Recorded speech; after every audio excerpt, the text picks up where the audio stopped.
come in. Welcome. I am E.G. Marshall. Welcome to the sound of suspense, to the fear you can hear. What do you think about witches?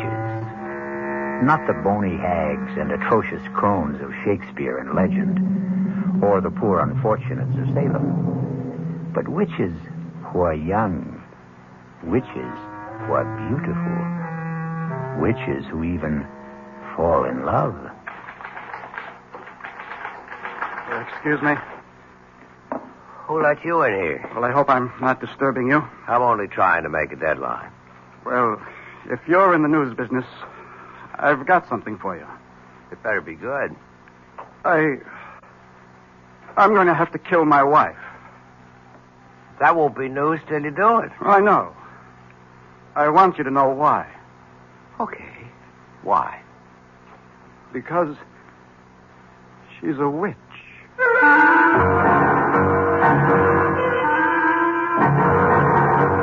Our mystery drama, I Warn You 3 Times, was written especially for the Mystery Theater by Sam Dan and stars Joan Loring. I'll be back shortly with Act 1.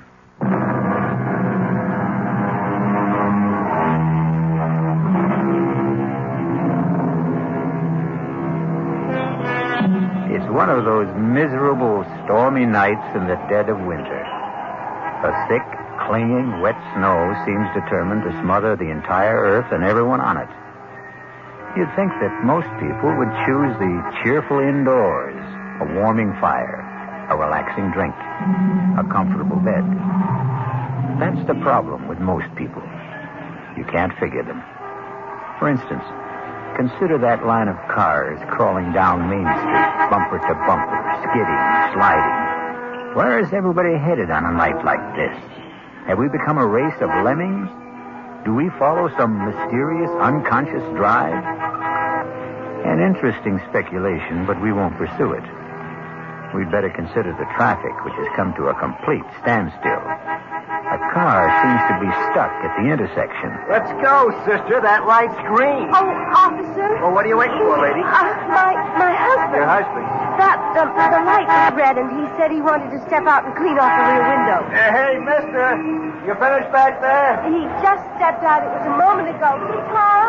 Well, maybe he slipped in the snow. Tom, are you all right? Lady, there ain't nobody around the back. But he just went out to clean To clean the rear window. That's what you said.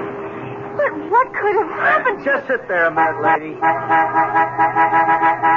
lay off of that horn. I know you got one. What's wrong, officer? Did you see a guy get out of that car up? Did I see a guy get out of the car? Did you? Huh? Are the police after someone in the escape Oh, car? come on, Buster. Just tell me. Did you see a guy cleaning off the rear window of that car up front? Well, to tell you the truth, I wasn't paying any attention. I was listening to the radio.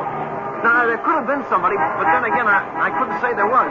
It's not that I'm not trying to get involved, officer. I'm a citizen. I know my duty, but... Well, thank you. Officer, where is my husband? He was just there. Lady, he disappeared. How could he disappear? I don't know. I do know he ain't here. What am I going to do? Well, you can't keep blocking traffic, lady. You got to move on. Where? Well, it beats me. But you must find him. Look, you got troubles with your husband. That's your problem. But when you hold up traffic, that's my problem. Will you feed her a little gas, please? Come on, let's go. I can't. Lady, you got to go somewhere. I can't go anywhere. I don't know how to drive.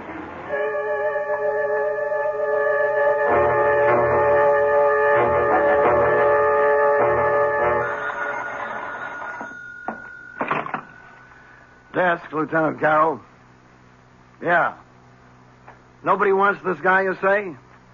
Well, technically, that isn't true. His wife wants him. Okay. Well, look who's here. Lieutenant? You won't win any Pulitzer Prizes around this joint tonight, Peterson. I was hoping you might have a little bone to throw me. Page 1. I'll settle for 2 inches on the bottom of page 38. If you promise to remember 2 R's and 1 L. First name Irvin, not Irving. Lieutenant Irvin Carroll. We may have something shaping up. Ah. I don't know where it can go. Everywhere or nowhere. What have I got to lose? Sitting over there on the first bench. Ooh, that's nice. And married. Well, you win, you lose. A very, very weird story. Tell me about it. No. Let her tell you about it. Why don't you ask her? Excuse me. Oh. My name is Fred Peterson. I'm a reporter for the Union Messenger. Oh, no, I don't want to talk to a reporter. Why not? Because Because you're afraid? Why? Could you put Tom's picture in the paper? Well, that depends. Has Tom done anything? He's disappeared. Well, we'd need the how, the when, the where. The when? About an hour ago. Where? On Route 986 at Main Street. How? I don't know. You see, we were driving south. It was snowing hard, and he said, I can't see out the rear window. The light was red. He stepped outside to wipe it off. He didn't come back. Where did he go? I don't know. Well, where could he go? I don't know. In that snow. And there's nothing around there? Could you give me a why? I can't imagine. I don't know what to do. I sit here waiting. Look, my name is Hetty Parsons. Tom and I, we've been married 5 years. We don't have any problems. I mean, we're very happy. If you print his picture in the story, maybe someone will see it who can help us. Excuse me a minute. Well? Yeah, I think I'll run with it. I don't blame you.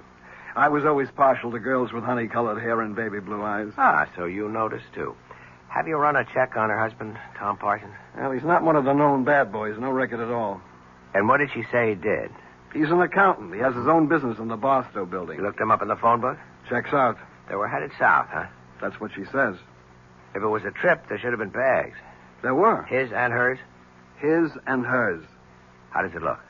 What do you want from me? I don't solve crimes. I sit here behind the desk. Come on, Lieutenant. This is one for you, Fred.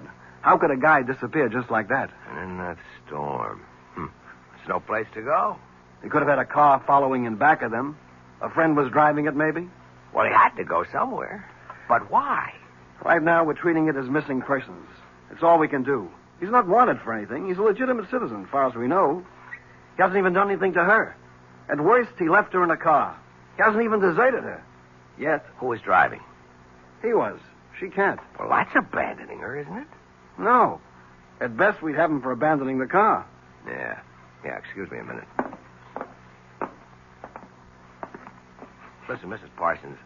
Yes. Why don't you go home? I've got my car outside. Oh, no. I want to be here in case they find Tom. They'll let you know if they find him. No, I don't want to be home alone tonight. I just want to stay here. But it may be hours. It may be even days. Don't say that. I'm sorry. I'm just so jumpy and so nervous. I can't believe what's happened to me. Well, if you're going to sit here, you should have some coffee and a sandwich. Oh, I couldn't think of food. I'll be right back.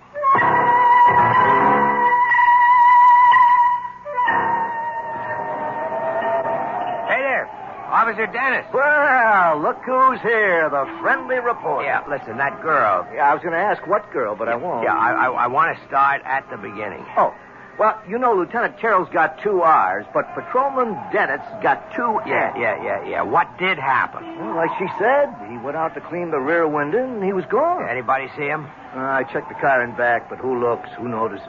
Where could he have gone to around here? Well, on the south side, you got open fields. On this side, a couple of warehouse buildings locked up. Night watchman? Yeah, he's a retired cop. No sign of anybody trying to break in, to hide, or whatever he may have wanted to do. Okay, so what could have happened to the guy? Well, it's all very interesting, but in 15 minutes I go off duty, and I won't have to worry about it.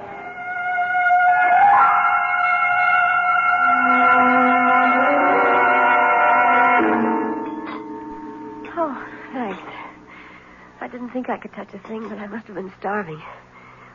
Has there been any word? Yeah, you'll hear the minute they know. Now listen, Hetty, I can help you, but you have to help me. I'll do whatever I can. We have 2 basic roads to explore. 1, somebody was out to get your husband. Oh, no. No. Tom is the mildest, sweetest, most obliging guy on earth. He has absolutely no enemy. That you know about. Tom and I have no secrets from each other. Everybody has at least one enemy. Tom is incapable of hurting anyone in any way. He sounds too good to be true. If he does have a problem, that's it. All right. The second road to explore. He wasn't pushed. He jumped. What does that mean? It means he walked out on you. Oh, it's inconceivable. Why? I've had a liberal education tonight, Mr. Peterson. Call me Fred. No, not yet, or maybe never. I've been introduced to a new world. I've been thrown in with people who basically don't believe in anyone, don't trust anyone, and perhaps they have good cause. Perhaps that's how life is in their world. Perhaps their world is the real world, but it isn't my world. May I ask, do you come from another world? It's entirely possible. I won't call you Fred unless and until we become friends. But that's just a little thing. The policeman who brought me here is a confirmed cynic. So is the lieutenant. And so are you. I must plead guilty as charged. All of you proposed two basic hypotheses. A, my husband was ambushed by enemies. B, my husband abandoned me. You can't conceive of people who... they simply don't make or have enemies. You can't conceive of people who are completely in love. I'm not a fool, Mr. Peterson. I read these attitudes. What a wonderful world you live in, Mrs. Parsons. I hope you can stay there always. We're so dependent on each other, Tom and I. We need each other. We're so complete together. But we still have the basic fact of his disappearance. Yes, but all you can see are two alternatives. There is a third, you know. Really? Perhaps he was taken ill suddenly and he just wandered off. Oh, maybe I should go back there. I've already been back there. There's no place he could have wandered off to. Tell me, does he have a history of any sort of illness, amnesia, anything like that? No, nothing like that. Well, then, where are we? Nowhere.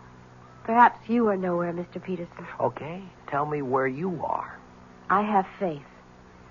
I believe Tom will be found, or he will find himself, and he will have an absolutely reasonable and rational explanation. I hope so.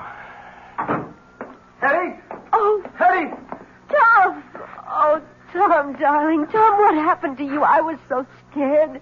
Oh, darling, you're all right? Hetty, are you all right? Yes. I don't understand. I happened to tune in the news, and there it was.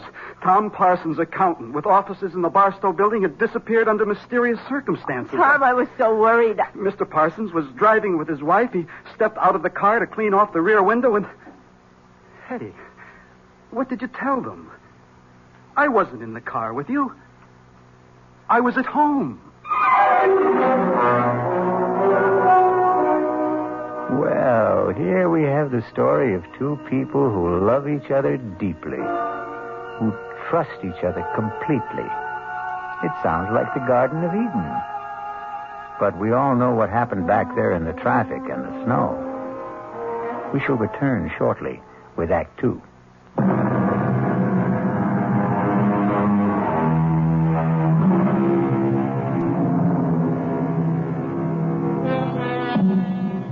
You've seen these couples, or rather heard of them. They dwell in a sea of perfect harmony, never a ripple of discord. But when they do have a disagreement, well, it's a beaut. Here we have Fred Peterson listening to Hetty and Tom Parsons having a fantastic difference of opinion. Tom, how can you say that? Hetty, darling, I was not in the car with you. I was home. Home. You said, let's get out of this miserable cold and snow. Let's head south for a couple of weeks. Hetty, when did I say that? How could I say that? You know I'm swamped with work at the office. You came home this afternoon, Tom. You said, how would you like to leave for Florida tonight? And I said, give me an hour to Paris. Excuse me. Who's he? Oh, he's just... I'm just Fred Peterson of the Union Messenger. A reporter? Oh, please, don't be alarmed. I assure you it's a thoroughly respectable profession. Well, I see no point in emblazoning this all over the newspapers. Is there anything to emblazon, as you put it? This is a private affair. Tom, tell me what happened. What happened to you after you left me? Hetty, I told you I never left. Tom. How could I have left you? I wasn't with you. Oh, no, Tom. This time I have witnesses. The police officer, he knows you went out to clear the rear window. How does he know? Because he... Because you told him. Mr. Parsons, now, obviously your wife seems distraught. I would suggest... Keep your suggestions to yourself, Mr. Peterson. Don't you dare imply that I'm overwrought or nervous or hysterical. I am completely calm, extremely rational, and absolutely in command of myself. I know what happened this evening. Mr. Peterson, this is obviously a private matter between my wife and me, and nobody's business but ours. What did you mean, Mrs. Parsons, when you said that this time you had witnesses? Have there been other times when... Hetty, it doesn't do us any good to air this in public. All right, Tom. Take me home. Let me talk to that officer at the desk there. Find out if there's anything we have to do. Well? Well, what? Friend, husband, Tom. He didn't turn out to be quite as advertised. And what is that supposed to mean? He isn't quite the sweetest, mildest, most obliging guy on earth, is he? He is to me. I guess it's all a matter of how these words are defined, isn't it? And about this oh-so-complete understanding between the two of you. Won't you at least admit you're having a difference of opinion right now? I don't have to admit anything. Okay, don't shoot. I'll go quietly.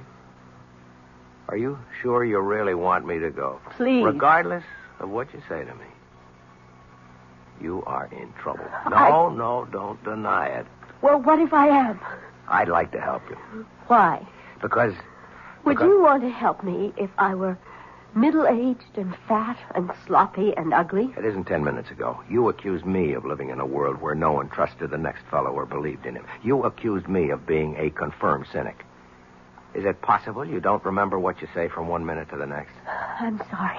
Don't be. There's a great deal to what you said. You're kind, but no one can help me. I could try. And no one should try either. Why not? It's too dangerous. That was the wrong thing to say to me. I'm warning you. You're only getting me in deeper. Please, For Fred. openers, my business is to take chances and get myself into... Hey, you know what happened? What? You called me Fred. Oh, I'm sorry. I shouldn't have. But you did. And that means we're friends. Look, I only want... You're the one who set up the ground rules for this thing. First names are for friends only. Please, forget what happened here tonight. I warn you. You've already warned me twice. It won't work. I can only warn you 3 times. Do you mean you keep score? Please don't joke, Fred. You keep saying the wrong word, or I should say the wrong name. The wrong name is Fred. You can't call me Fred and expect me to forget everything. I warn you. I warn you for the 3rd time. Forget all about tonight for your own sake, for your own safety. And after saying all that, you still expect me to forget about it. Tell my husband I'll wait for him outside in the car. Wait a minute, Hetty. I warned you, Fred. I warned you 3 times. Now, goodbye. Where's my wife? She said she'd meet you in the car. Mr. Peterson, if I were you, I'd forget everything that happened tonight. Is that a threat? No. A warning. That's all I've been getting around here, warnings.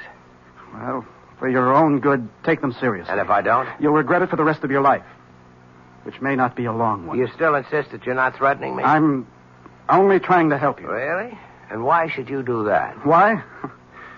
I don't know why. Maybe it's because the last guy tried to help me. What last guy? I didn't listen to him. The last guy? What do you mean? Nothing. Forget it. You know, with you and your wife, it seems, everything turns out to be nothing and forget it. I don't think it matters now. I have an idea it's already too late for you. I'm sorry. Good night, Mr. Peterson. Hey, Fred. Fred. Yeah, Lieutenant, I'm coming. Well? Well, what?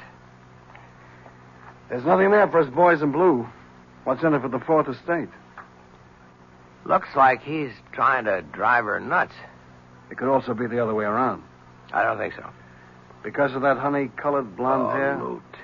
Lieutenant, you always know where the exposed nerve is. Just stop and figure it. Couldn't this also be her way of trying to drive him nuts? As a reporter, I would have to say yes. But, as a man? I don't know. Well, you got a problem, Fred. How are you going to tackle it? As a reporter? Or as a man?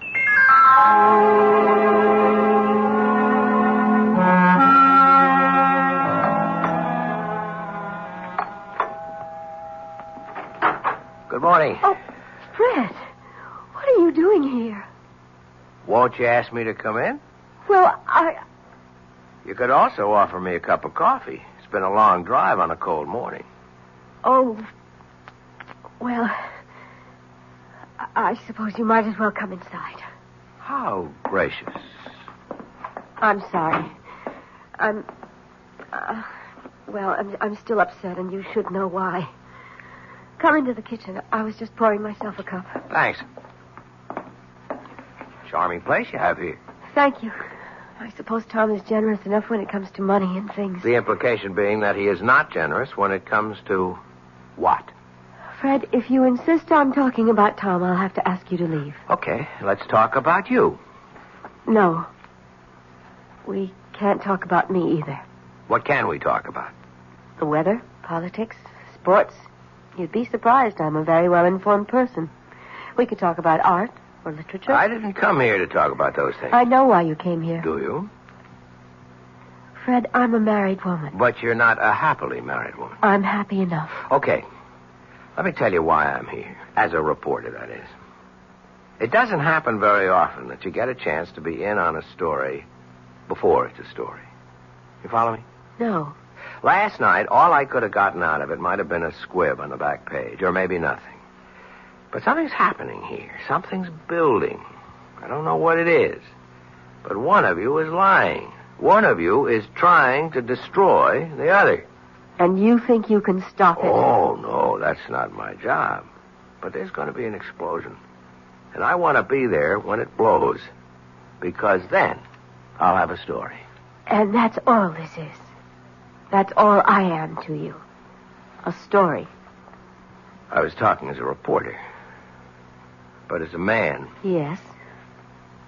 As a man, I'd like to help you, Hetty. Even if it meant losing your story? Yes. I'd like to believe that. Why can't you? I tried to warn you, Fred. Look, we had all that last night. I can't warn you anymore, but remember, I did warn you. Yeah, sure. Don't brush it aside, Fred. Hetty, on the general subject of warnings, I've had a few in my day. From gangsters, from politicians. I mean from people who had clout. But I did warn you. Look, if you want me to, I'll sign a receipt. Let the record show that you warned me. You were right. He is trying to destroy me. Ah, finally. Why? I don't know. Okay, let's go through the standards. Is he after your money? I don't have any. Another woman? I don't think so. Is he tired of you? I don't know. Well, none of this is very helpful. I'm sorry. What was this business you were giving me back in the station house about your perfect marriage, about your perfect husband? Because he is. It's just... Well, now and then he imagines things like last night. What's now and then? Oh, every few months. One time he stranded me up in Maine. Another time we were supposed to go to Europe. He told me he would be delayed and to get on the plane he would make the next one. And there I was, all by myself in Paris. He denied everything. Has he seen a doctor? Yes. And? It hasn't done any good. Is he overworked? Oh, yes. Well, maybe he needs a long vacation. I'm sure of it. It all sounds pretty simple to me, except for one little item. Why have you insisted on warning me? Because it was the right thing to do. I don't understand. First, you imply that everything is so simple. Then, when I start to believe it, you drop a little suggestion that throws me off balance. I can't seem to get anything definite out of you. Oh, but you did. What was that? A warning.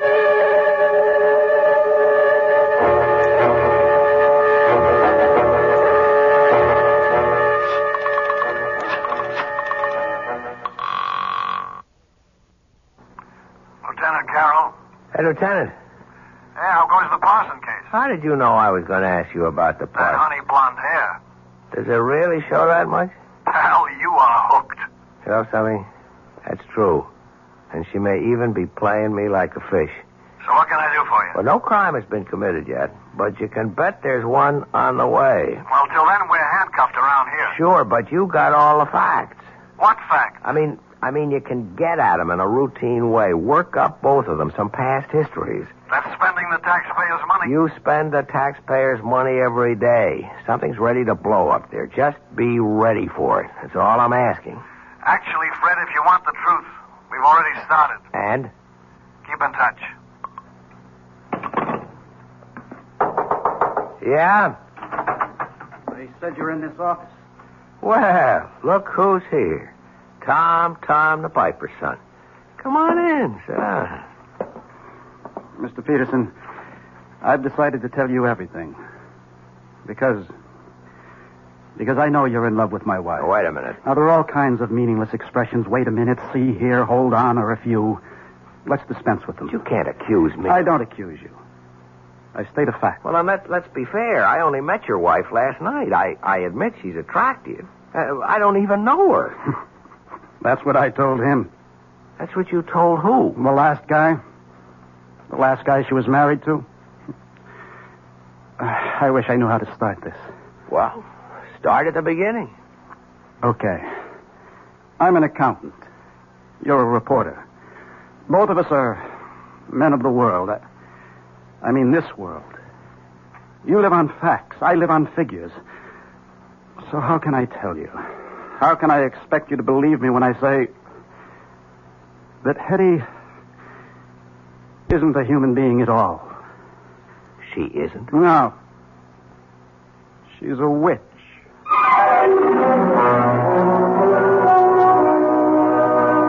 A witch? Yes, that's what he said.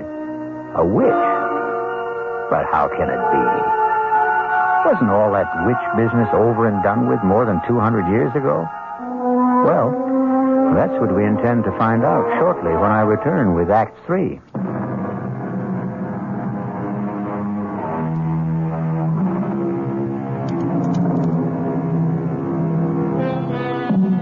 Tom Parsons and Fred Peterson sit in a newspaper office. Both are young, alert, stylishly dressed, every bit the modern, sophisticated men of today.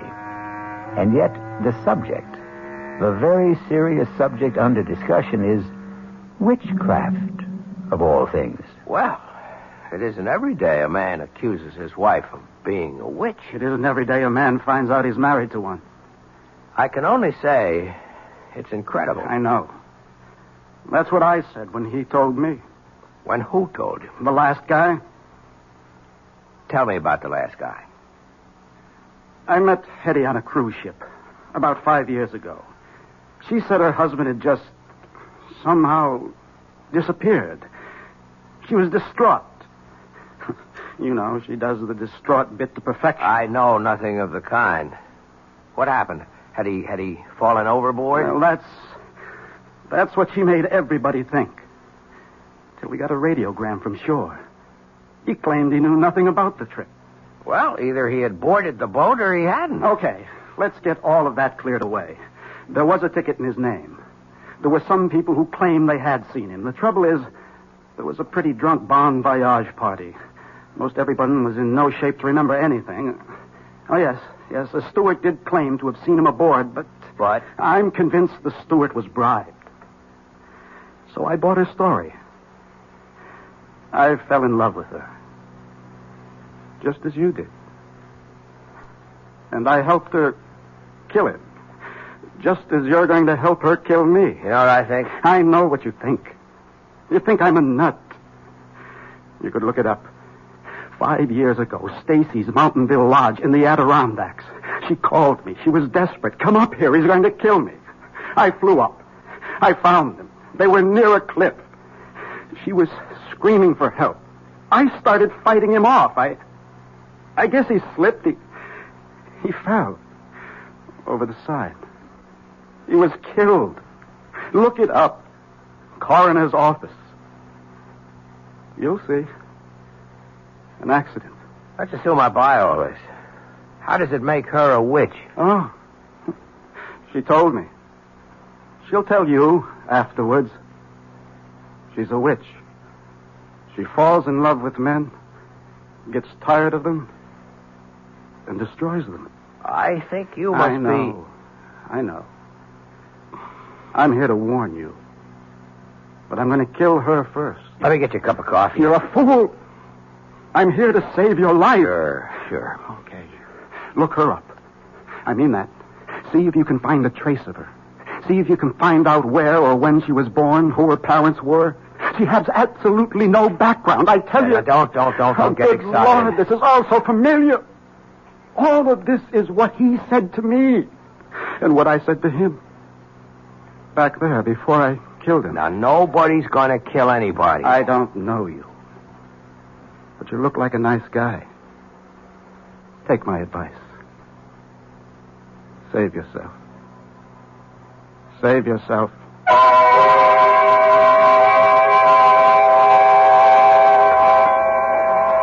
I'm not sure I should be here with you tonight, Fred. Well, you wouldn't let me visit you at home. Oh, it just wouldn't look right. Yeah, but it's all on the level. I'm a newspaper man. It's business. I'm doing a story. I had a very proper upbringing.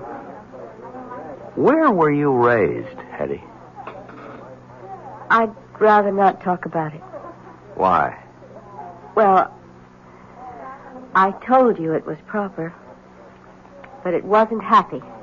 I shouldn't say this, but there were times when I thought my parents were ogres. Fred, is something wrong? No. Gee, I just hope I didn't spill anything on you. No.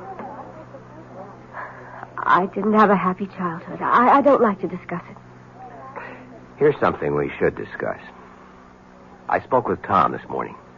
I think I know what he told you. So far out, I even hesitate to mention it, but obviously he believes it. I insisted that he see a psychiatrist. In fact, we both went. And it's the doctor's opinion that Tom is riddled with guilt. You see, he thinks he murdered Larry. Larry? My first husband. But Larry was a brute. I was very young, and we're really too young to know anything about people. Larry was a drunk. I didn't know that either. And when he had a few, he would abuse me. Well, I shouldn't have done it, but I was terrified. I called Tom, and he came up and got into a fight with Larry, and, well, there was that accident. But why should he get that far-out notion about you? According to the doctor, it had to be something... Well, something he could live with, something that could justify what he did, and he really has a vivid imagination. Strikes me as a very sober-minded person, aside He was from... a lit major at college. He became an accountant because he had to make a living. I don't know what I'm going to do about him, Fred. I've had so much trouble in my life, and he's really a wonderful guy, and I love him. Why does he want to destroy us? Why should he have a guilty conscience about Larry? Whatever happened was in self-defense. Well, look, everything will turn out all right. Oh, you're only saying that because you have to say something. No, I believe it. Hello? Tom? Yes, it's Tom. But you said you were working late. Well, I am. I just took a break for dinner. Join you? Please. Fred, you obviously didn't hear a word I said this morning, did you? I heard every word. Heard them all and listened to none? Tom, you're not well, and I think we... Oh, I know what you think. You think we should go away for a rest and all that. Forget it. I know what I have to do, and I'm going to do it. Poor Fred. I feel sorry for you. You're in love with her. To keep the record straight, I'm a reporter. There's a story here. I aim to get it. Sure. That's what you tell yourself. Let's go along with you, Tom. Suppose what you say is true. Suppose she's what you say she is. Why not walk out, get a divorce? I can't. Why? I hope you never find out. You see, she destroys you. She takes away your capacity to love, your feelings, your mind.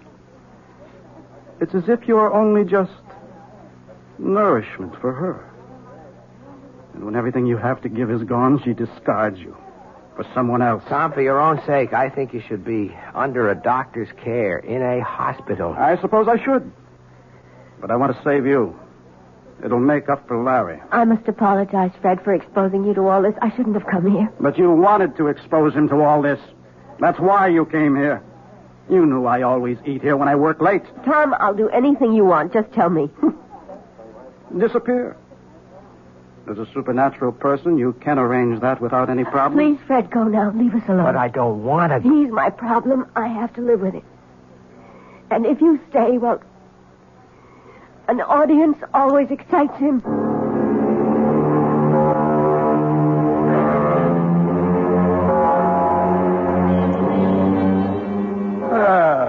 look who finally showed up. What happened to that Nobel Prize for journalism you were working on? Lieutenant, there is no Nobel Prize for journalism. Oh, well, what happened anyhow? I got off it all. Couldn't make heads or tails.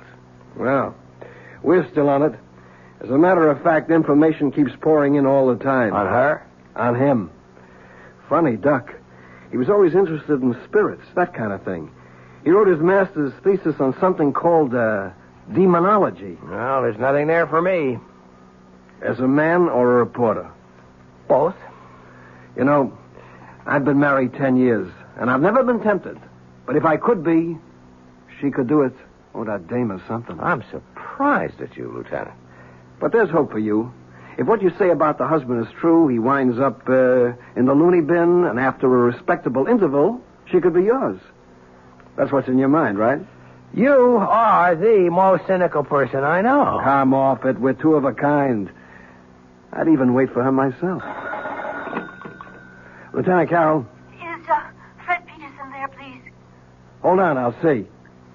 It's the girl you love. Cut it out. Okay, the girl we love. You hear?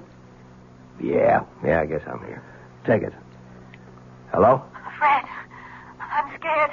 What's the matter, Hetty? Don't ask any questions. Just come to my place. Quickly.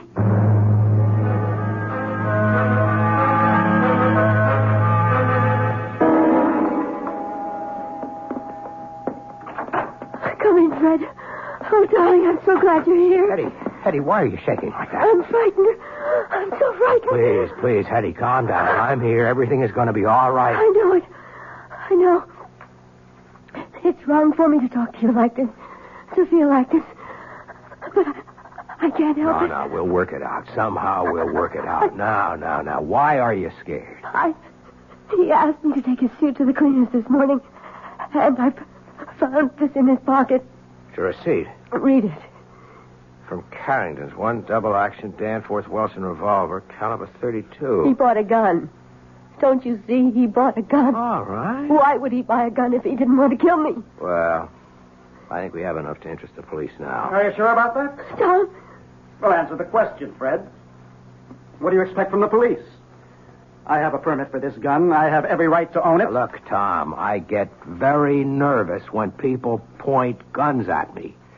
Maybe it's unreasonable, but do you mind putting that thing away? Well, I will. After I use it. No, Tom. Don't be a fool. You're not a killer. I always thought that. Till just now. Tom, listen. Let's say you're right. That she is a witch, okay? Don't you see? You couldn't kill her anyhow. You'd empty the gun at her. It wouldn't mean a thing. Fine. Why don't we find out? I won't let you. Get away from me, Fred. No. Come on, step aside. Behind me, Hetty, behind me. Fred, give me that gun. If you move, I'll kill you. Gun! Just lower it. Drop it. I'm going to kill her. No, drop it.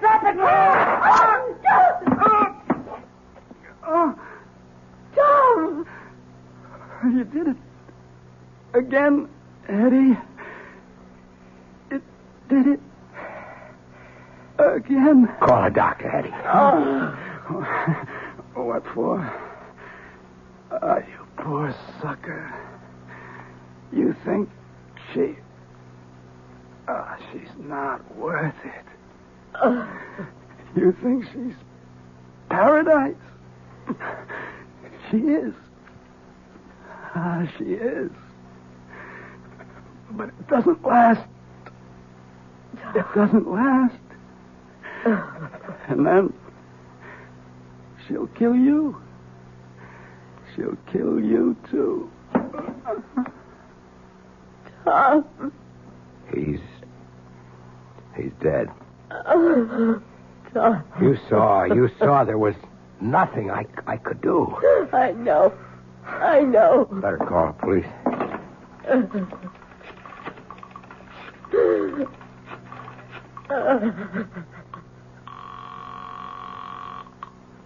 Lieutenant Carroll? Lieutenant, it's Fred. Hey, Fred, I got news for you. What I mean is I have absolutely no news for you. Lieutenant, listen to me. You know, we drew a complete blank on that dame. We traced her back to St. Louis City Hall, where she married a guy named Larry Bellows. She gave her home address as Charterville, Illinois. But there's no such place. Listen, Lieutenant. It's as if this dame just materialized out of thin air. No background at all. Wait a minute. Eddie. Who are you? Hello? Oh, Fred. Fred, why did you call? Who are you, Eddie? Fred, what's on your mind? Eddie. I warned you 3 times, Fred. I warned you 3 times.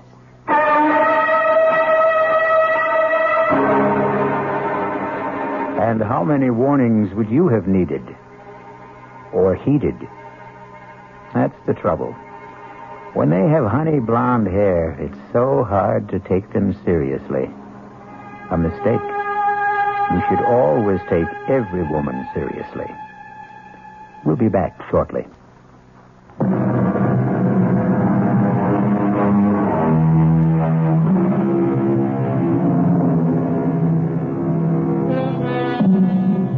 Are there really witches? Everyone must keep his own counsel on the matter. However, if you should happen upon a damsel in distress, and she has honey blonde hair and baby blue eyes, remember, we warned you 3 times. Our cast included Joan Loring, Mason Adams, Tom Keena, Alan Manson, and Sam Gray. The entire production was under the direction of Himan Brown. This is E.G. Marshall inviting you to return to our Mystery Theater for another adventure in the macabre. Until next time, pleasant dreams.